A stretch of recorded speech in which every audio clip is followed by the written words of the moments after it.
So today's blog topic is called Studying Yourself Stupid, and this comes from a blog post that I wrote in 2017 that I recently looked up because something happened that caused me to think about it, and I realized that it's been 7 years since I've addressed that topic. So I'm going to get to that topic here in a little bit, but first there's the setup.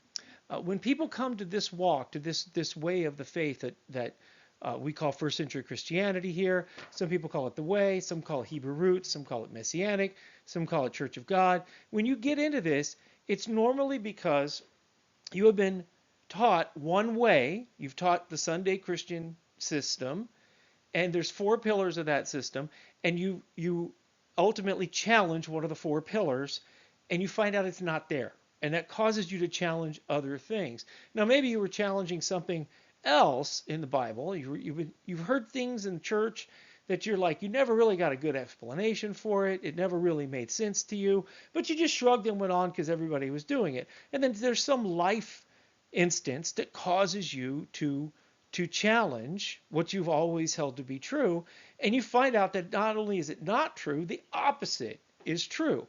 In my case, it was the Sabbath.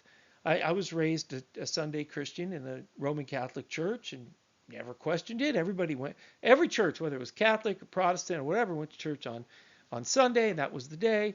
And I met my wife 25 years ago. She challenged me to find the switch to the Sabbath in the Bible, and which I tried, and it wasn't there. And then I tried to find out when it happened, and that history is there. And all the Sunday teachers know it's there. They know when the switch happened. They know it wasn't in the first century. They know that it happened over time and it wasn't supposed to happen. So because of that truth, because I want to follow God, with I have always wanted to follow him. When I read that truth and found out the Bible never had a switch, I had to change. I had to make the change to comport with what Scripture showed that Gentile converts did in the first century. Two other pillars that I challenged pretty early on were Christmas and Easter, and those have nothing to do with the Bible. The King James even has the word Easter in it, which is a complete abomination. It doesn't belong there. The word should be Passover. And so those things I challenged pretty early on. The fourth pillar is the Trinity. And you can't even say the word Trinity and people just, he doesn't believe in the Trinity, right? They get freaked out. It's the most holiest thing. And when you look at that, when I studied it, I never believed that God and Jesus were the same being. Never did. And there's probably people watching this now who don't either. And they're going to tell me that it's okay to believe in the Trinity if you don't believe they're the same being. Guess what? It's not. That Trinity means all three of them are the same being, acting in different cases, or there's this silly triangle that says they are or they are not. It's this convoluted thing that nobody in the first century believed. Nobody in the first century believed that at all. And it's just a way to have polytheism put into Christianity. And before you go and quote John 1, 1 through 5 to me and fill up my comments, because whenever this comes up, everybody freaks out and thinks Chris has never read John 1, 1 through 5. Before you send that to me, find three persons of the Trinity in John 1, 1 through 5. If you do not see three persons of the Trinity in John 1, 1 through 5, do not send me a message on that.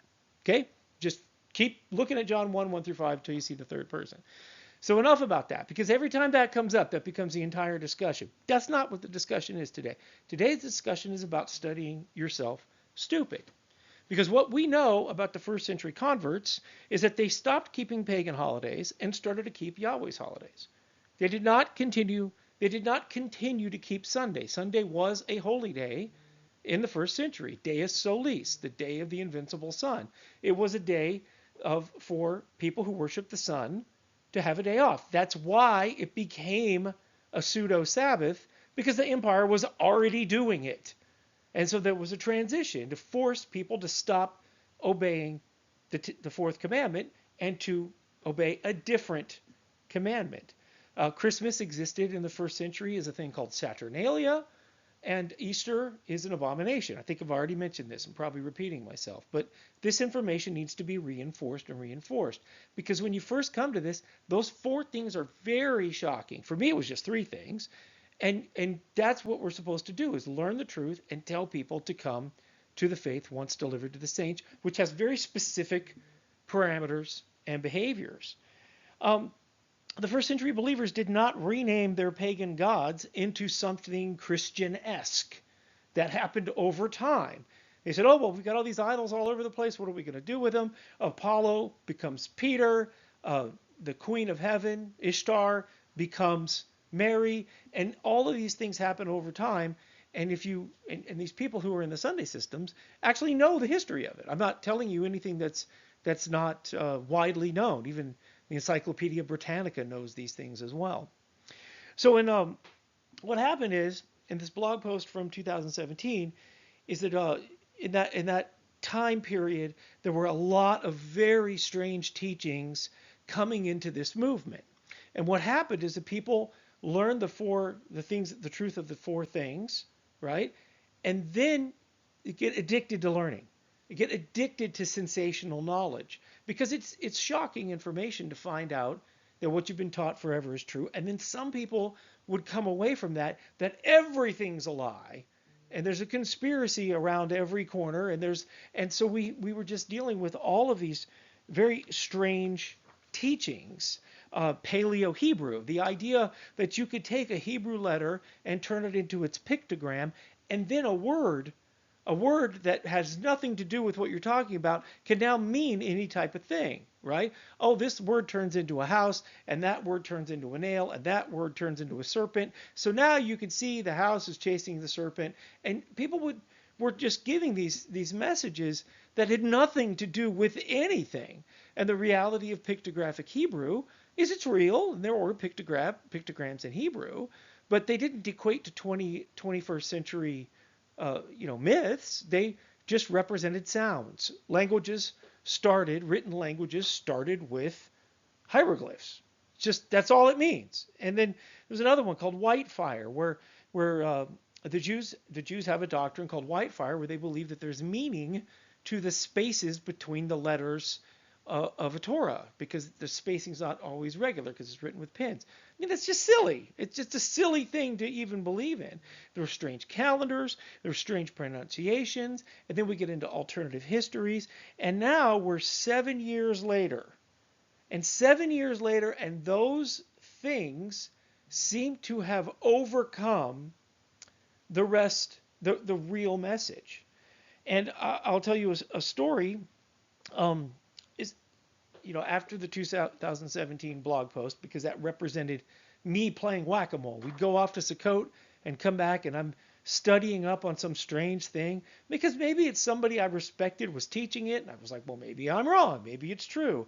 And spending all this time spinning my wheels on things that have no profit, things that don't matter whatsoever, and have no reflection on what the first century believers learned at all. We have absolutely no evidence that the faith went forth in Hebrew, for example, right? We know we prefer Hebrew, and we prefer the Hebrew Bible because the Messiah was Jewish and all the disciples were Jewish, and they communicated, very likely they spoke to each other in Hebrew, but they wrote in Greek. Even if they wrote it in Hebrew, it was translated to Greek because the whole world spoke Greek. So I'm just constantly spinning my wheels trying to learn things to see what's true and what's not true. I guess I gained a lot of knowledge, but then I could see the frustration in this old blog post at having to play whack-a-mole with all of these just strange doctrines. And the crux of that was the verse about Solomon saying there's nothing new under the sun. And Solomon wrote that there's no endless learning, that endless learning isn't the goal. And if you think it is, you have to get calibrated and go read Ecclesiastes, because endless learning is not the goal. Learning for the sake of teaching is a good goal. Learning for the sake of repentance and for the sake of the knowledge of the kingdom is a really good goal. But learning just because you're addicted to learning is a never-ending spiral. So after the blog, about 2019, because I could see a pattern. There was a pattern where people would come in and they were really excited for the faith, really excited for the truth, and then something would happen and they'd go down one of these paths and you'd never see them again. They would some people even started to reject Paul, started to reject the Messiah, started to think that today that we're smarter than the people who made the calendar, and they just go down these trails where they get off the rails and you never see them again. So um, I was always wondering how did it happen, and I saw it happen with somebody that I became acquainted with on a social media platform, a new believer. Before this new believer had even kept the holy days once, uh, this new believer started posting that we were going to have Abib 1 of the first day of the year sometime in February of 2019 or 2020 or something. And I was like, wait a minute, you can't have Abib 1 when there's still snow on the ground. That's just not possible. And this is one of the things that people get into the calendar before they've even lived the life for a year.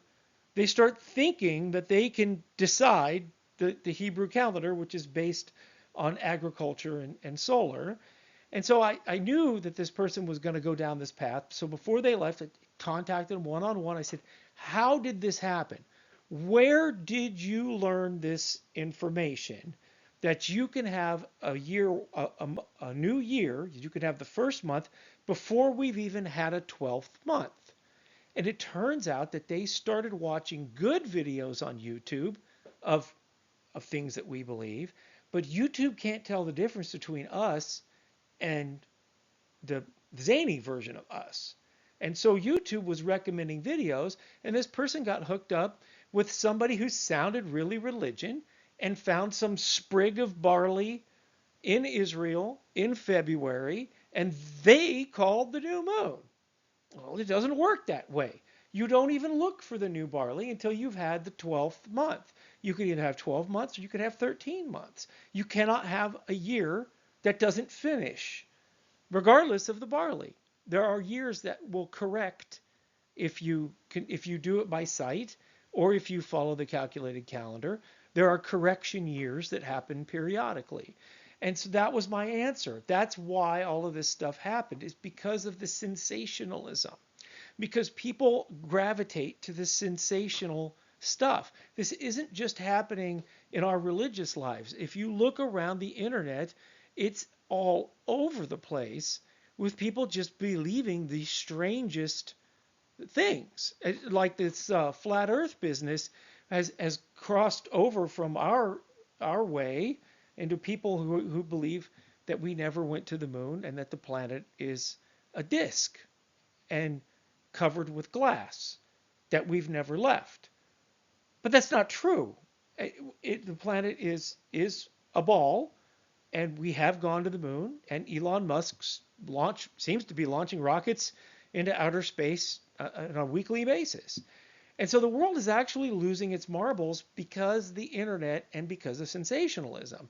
Because if it gets clicks, it gets more promotion, because they could show you more ads if you get more clicks. What gets clicks? Blood, gore, and sensationalism.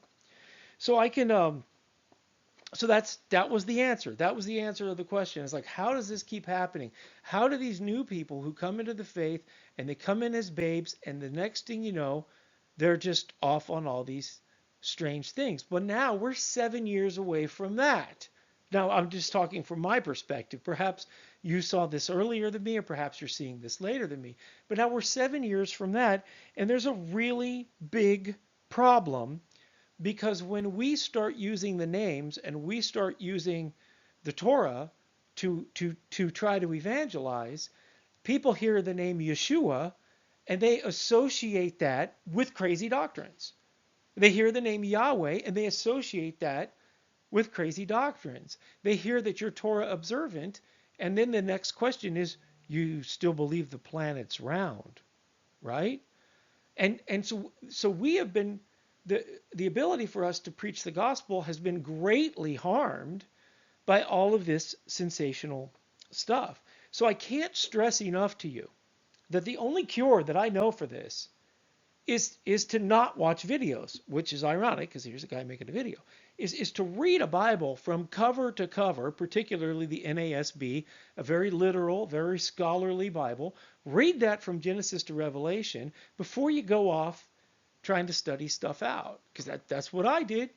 When my wife challenged me to find the Sunday Christian system in the Bible, I instinctively got myself a Bible and read the Bible and found out it wasn't in there. But what also happened is that I got a foundation installed into me that I can now sniff out nonsense pretty easily. If somebody says something's in the Bible and you haven't read the Bible, you're at a great disadvantage. But if somebody says something's in the Bible and you have read it at least once, if 2 or 3 times is better, and you can go, oh, no, that's not what that says. No, that's not what that says. And you can actually either correct them or just be in your own brain going, okay, I know the truth, and you move on. But we've come such a full circle now that our way is discredited.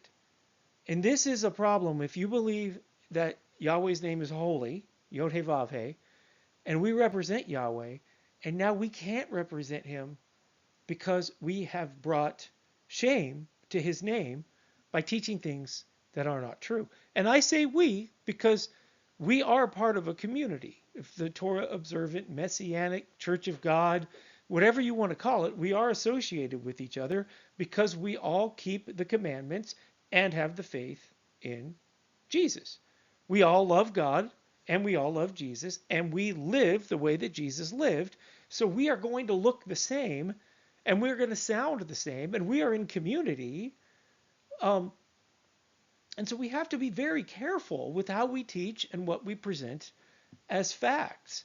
And if you're presenting fairy tales as facts and things that are just simply untrue, just please stop and go delete it. Even if it got you 1,000 likes, even if it got you monetized, if it's not true, it's got to go. Because you're going to have to give account for that at the resurrection.